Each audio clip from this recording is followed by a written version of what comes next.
जय हिंद सभी भाइयों को दुबे जी की तरफ से जय श्री राम।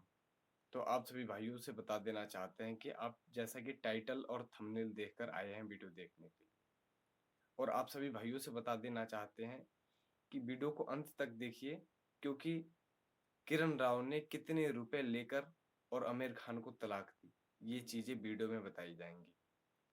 किरण राव को 15 साल बाद आमिर खान ने तलाक क्यों दिया, इसकी वजह बताई जाएगी, और जिहाद के पीछे का काला सच भी बताया जाएगा आपको।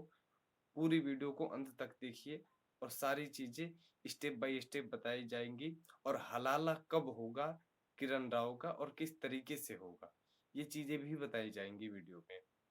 तो वीडियो को अंत तक देखिए और चलिए वीडियो को स्टार्ट करते हैं। अब जैसा कि आप लोगों ने मुर्गी फार्म का नाम सुना होगा, मुर्गी फार्म में क्या होता है कि मुर्गी फार्म का मालिक मुर्गियां खरीदता है, और खरीदने के बाद जैसे ही मुर्गियां अंडे देने की उम्र में आ जाती हैं, तो उन मुर्गियों को उत्तेजक केमिकल देता है, और केमिकल देने के साथ साथ वो मुर्गियां हर रोज एक एक अंडे देती है। जैसे ही 365 दिन होता है, तो 365 दिन तक वो मालिक उन मुर्गियों के अंडे को ले जाकर बाजार में बेचता रहता है और उनसे फायदा कमाता रहता है, पैसे कमाता रहता है।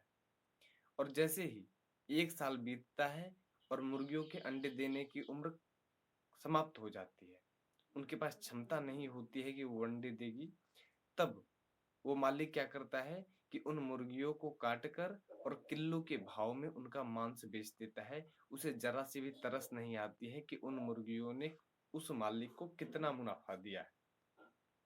और उसी तरीके से लव जिहाद में किरण राव ने लगभग 30 करोड़ रुपए, जो सूत्रों के हवाले से खबर मिल रही है, 30 करोड़ रुपए 15 साल में, 15 साल बाद जब तलाक देती है तो 30 करोड़ रुपए आमिर खान से ली, जो आमिर खान के दाएं बाएं हाथ का खेल है। भाई हाथों की मैल है आमिर खान की, ठीक है ना। 30 करोड़ रुपए, जो लगभग हमें लगता है कि एक रात के, आप कैलकुलेशन निकाल लीजिएगा और देख लीजिएगा, तो एक रात की कीमत 54,000 रुपए, एक रात सोने की कीमत, ध्यान दीजिएगा। इस कीमत में लगभग इसने तलाक लिया। चलिए वो बातें अलग छोड़ देते हैं।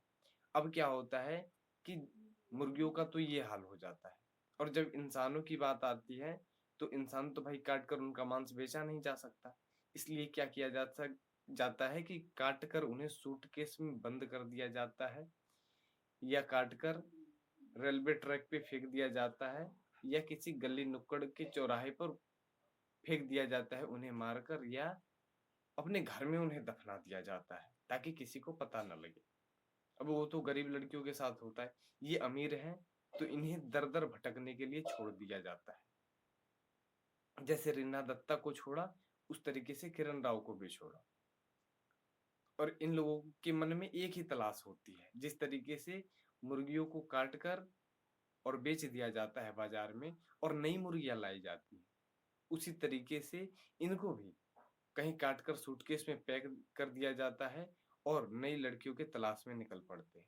अब आप लोगों के सामने बहुत से बुद्धिजीवी ऐसे होंगे जो बोलेंगे कि हमारे पड़ोस में तो ऐसा हुआ कि किसी मुसलमान ने हिंदू लड़की के साथ निकाह किया, और निकाह करने के बाद वो लोग मतलब कई सालों से हमें लगता है कि बुढ़ापे में आ गए, और आज भी वो सुखी चैन से जीवन जी रहे हैं।